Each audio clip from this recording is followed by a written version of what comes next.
रघुवंशी मालवीय लोहार समाज का न्यूज चैनल।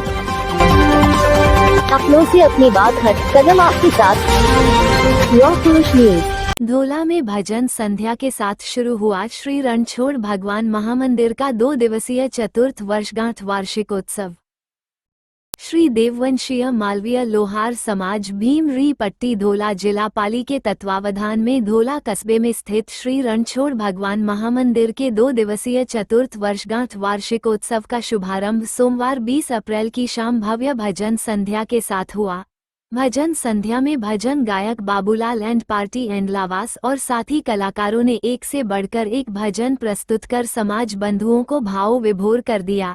इस अवसर पर धोला कस्बे के आसपास तथा दूर दराज के गांवों से आए सैकड़ों समाज बंधुओं के साथ ही मातृशक्ति, युवक युवतियां और बच्चे मौजूद थे। इस दौरान समाज के भामाशाहों का भी बहुमान किया गया।